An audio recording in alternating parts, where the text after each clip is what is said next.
పేద ప్రజల సంక్షేమానికి పెద్దపీట వేస్తూ తమ ప్రభుత్వం బడ్జెట్ను ప్రవేశపెట్టిందని మంత్రి కొమటిరెడ్డి వెంకటరెడ్డి అన్నారు. కేసీఆర్ కమిషన్ల కోసమే అవసరం లేని ప్రాజెక్టులు కట్టి అప్పులు మిగిల్చారని విమర్శించారు. తమ ప్రభుత్వం ప్రాజెక్టుల కోసం 28,000 కోట్లు కేటాయించిందని చెప్పారు. హరీష్ రావు, కేటీఆర్ లాంటి నేతలు తాము ప్రవేశపెట్టిన వాస్తవిక బడ్జెట్పై మాట్లాడితే ప్రజలు అసహించుకుంటారని అంటున్నారు. ఈ రాష్ట్ర ప్రభుత్వం మాకు 37,000 కోట్ల అప్పులు మిగిల్చిపోతే దాని దాదాపు 13% బడ్జెట్లో ఆ 37,000 కోట్ల అప్పులు తీసే బాధ్యత.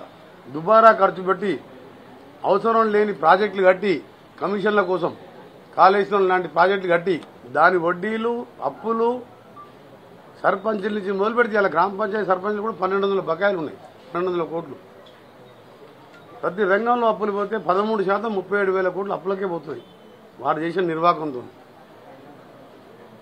దాన్ని తీర్చుకుంటూ ప్రాజెక్టులకు 28,000 కేటాయించి ఎస్ఎల్బీసీ టనల్ లాంటి ప్రాజెక్టు ఏఎంఆర్బి కెనాల్ని ఉధృతంగా లైనింగ్ చేయడం, డిస్ట్రిబ్యూటర్లకు లైన్ చేయడం, మెయిన్ కెనాల్ లైన్ చేయడం, హిందీ ప్రాజెక్టుని పూర్తి చేయడం, ఈ విధంగా తెలంగాణ అభివృద్ధి మొదటి ఓటానికి బడ్జెట్లో చూసాను. ఇది వాస్తవిక బడ్జెట్.